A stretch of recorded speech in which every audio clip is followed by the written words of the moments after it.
কয় সময় আসে? দুই সময় একদল ফেরেশতা আসে, কিরামান কাতিবিনা ইয়ালামুনা মা তাফআলুন। সম্মানিত ফেরেশতাদ্বয়, আপনি যা করছেন তারা সেগুলো লিখে রাখছে, লিপিবদ্ধ করছে। আমি বললাম, আল্লাহর রাসূল বলল, প্রতিদিন দুই সময়ে একদল ফেরেশতা আমার আপনার নিকট আসে, আর সেই দুই সময় হলো আসর এবং ফজরের সময়। তার মানে হলো শিফটের ভিত্তিতে ডিউটি করা হয়, শিফট ভিত্তিক।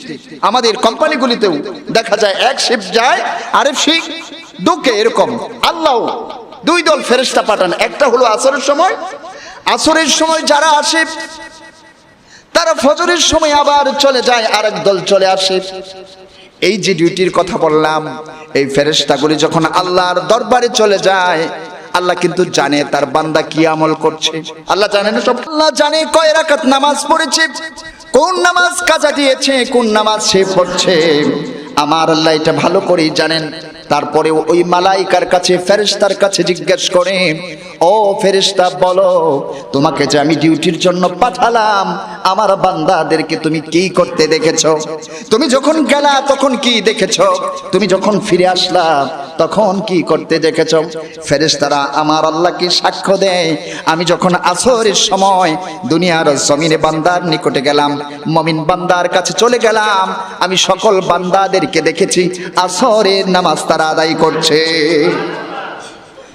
আবার যখন ফজরের সময় আমি কামব্যাক করলাম, ফজরের সময় আল্লাহ তোমার দরবারে যখন ফিরে আসলাম, তখন আমি দেখেছি তোমার বান্দাগুলি দাঁড়িয়ে দাঁড়িয়ে ফজরের নামাজের কোরআন তেলাওয়াত শুনছে। তাহলে কি আমল উঠানো হলো না? আল্লাহর কাছে জমা দেওয়া হলো না? এটা হলো প্রতিদিন দুইবার জমা দেওয়া হয়, আরেকটা হলো সপ্তাহের ভিত্তিতে জমা দেওয়া হয়। এটা হলো 2 নাম্বার। প্রতি সপ্তাহে আল্লাহর রাসূল বলে দিয়েছেন সোমবার আর হয় বৃহস্পতিবার। এই দিনগুলোতে, এই দিনের রাতে আল্লাহ তাআলা ফেরেশতার মাধ্যমে বান্দার আমল কবুল করে থাকেন। এজন্য আমার নবী বলেছেন, এজন্য আমি সোমবার এবং বৃহস্পতিবারে রোজা রাখি। কেননা আমার আমলটা এমন সময় উঠিয়ে নেওয়া হোক যখন আমি রোজা রাখি। এটা হলো 2 নাম্বার। 3 নাম্বার আরেকটা হলো সেটা হলো মাসের ভিত্তিতে, বছরের কোন এক মাসে, যেটা আমি একটু আগে আমল করলাম, আল্লাহর রাসূলের জবানিতে বললাম, এমন একটি মাসে আল্লাহর কাছে গোটা বছরের আমল উঠিয়ে নেওয়া হয়, সেটা হলো শাবান মাস। লাইলাতুন নিসফি মিন শাবান, এই মাসেই তো অর্ধরাতের একটা রজনী আছে না? ওই দিনে কি হাদিসের মধ্যে আসছে ওঠানো হয়। আল্লাহর রাসূলও বলেছেন, আমি এই মাসে রোজা বেশি রাখি এজন্য, কারণ এই মাসে আল্লাহর কাছে বান্দার আমল পৌঁছানো হয়। সুবহানাল্লাহ। কয়টা গেল? 3টা ক্যাটাগরি। সর্বশেষ আরেক দিন আল্লাহর কাছে বান্দার আমল নামা সাবমিট করা হবে, উপস্থাপন করা হবে। সেটা কি? সূরা কাহাফ, আল কোরআনের 18 নম্বর সূরার 39 নম্বর আয়াতের মধ্যে আল্লাহ বলে দিয়েছেন, ওয়াদিআল কিতাব ফাতারাল মুজরিমিনা মুশফিকিন ওয়া ইয়াকুলুনা ইয়া ওয়াইলাতানা মা লিহাদাল কিতাবি লা ইউগাদিরু সগীরাতান ওয়ালা কাবীরাতান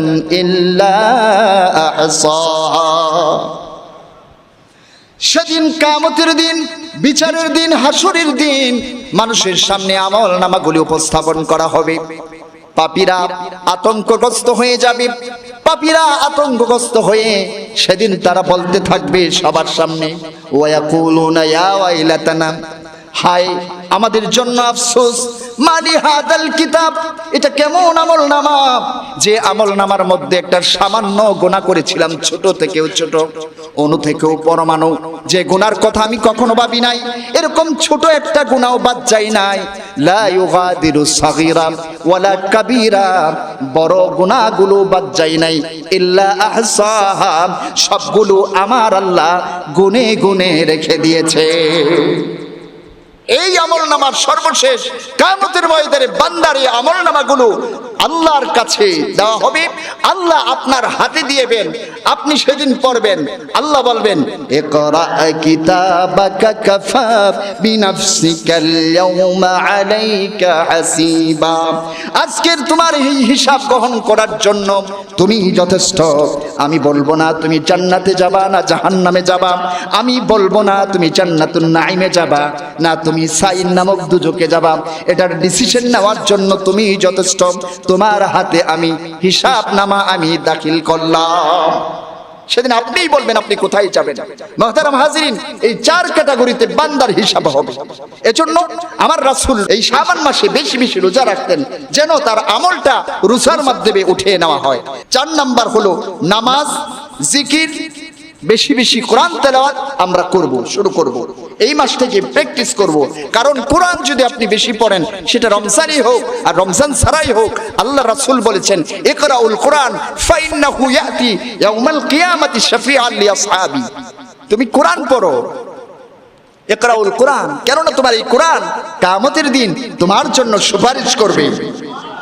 অন্য জায়গায় এসেছে আসিয়াম ওয়াল কোরআন ইয়াশফাআনি লিল আবদি, কোরআন এবং রোজা বান্দার জন্য শাফায়াত করবে। মুআজ্জাজ হাজিরিন, 4 নাম্বার 5 নাম্বার হলো নফল দান আমরা বেশি বেশি করব। সর্বশেষ আজকের কথা এটাই যে নফল দান আমরা বেশি বেশি করব। কারণ কি হয় জানুন, আল্লাহর রাসূল বলেছেন মা মিন ইয়াউমিন ইউসবিহুল ইবাদ ফিহি, এমন কোন বান্দার এমন কোন দিন চায় না, মানে আল্লাহর বান্দা যারা আছে তাদের এমন কোন দিন চায় না ইল্লা মালাকানি আনজিলান, যার নিকট 2 জন ফেরেশতা না আসে। কয়জন ফেরেশতা? 2 জন ফেরেশতা প্রতিদিন আসে বান্দার কাছে।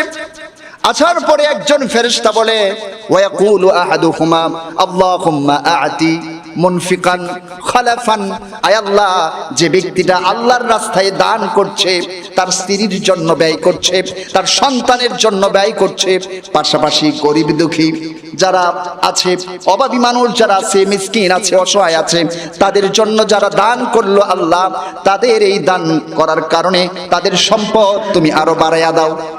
কে বলে এটা? কে বলে? প্রতিদিন ফেরেশতা তার জন্য দোয়া করে। আরেকটা ফেরেশতা ওয়ায়াকুলুল আখির, সে বলে আল্লাহুম্মা আ'তি মুনফিকান তালাফান, আর যে ব্যক্তিটা বখিল কৃপণ মানুষকে দিতে কৃপণতা করে, দিতে চায় না, আল্লাহ তুমি তার এই দানটাকে তুমি কমায়া দাও, তাকে তুমি ক্ষতিগ্রস্ত করো। তাহলে যে দিবে না, যে কৃপণতা করবে, তার জন্য অভিশাপ দেয় কে? ফেরেশতা অভিশাপ দেয়। তাহলে আপনার সম্পদ তো কমবেই, আর আপনি যখনই দিবেন তখনই ফেরেশতা আপনার পক্ষে আল্লাহর কাছে বলবেন আল্লাহ তোমার রাস্তায় 1 টাকা দিয়েছে, তোমার ভান্ডার থেকে এই বান্দার জন্য তুমি 10 টাকা দিয়ে দাও। সহিহ হাদিসের কথা। তাহলে আপনি কেন দিবেন না? আপনার কাছে যে টাকা আছে এই টাকা আপনার না, আপনি এটা বোঝেন না কেন? আপনি বোকা তো। এই টাকা আপনার না, নিমিষের মধ্যে আপনার এই টাকা চলে যেতে পারে। আপনার 2টা কিডনির দাম আছে লক্ষ লক্ষ কোটি কোটি টাকা, আপনি তাও পাবেন না, শেষ হয়ে গেলে বাসা বাড়ি সব শেষ। মুআজ্জাজ হাজিরিন, আমরা বেশি বেশি করে রমজানের আগে দান করব। সর্বশেষ 5 নাম্বার ইস্তেগফার পড়ব। আমরা বেশি বেশি করে ক্ষমা প্রার্থনা করব আল্লাহ সুবহানাহু ওয়া তাআলার কাছে। আল্লাহ তাআলা আমাদেরকে রমজানের জন্য কবুল করুন, সকলে বলুন আমিন। আর এই দোয়াটা পড়ব আল্লাহুম্মা বারিক লানা ফি রাজাব ওয়া শাবান ওয়া বাল্লিগনা রমাদান। আল্লাহ রাসূল শাবান এবং রজব মাসে এই দোয়াটা পড়তেন। আল্লাহ তাআলা আমাদের সবাইকে রমজান পর্যন্ত নেক হায়াত দারাজ করুন, সকলে বলুন।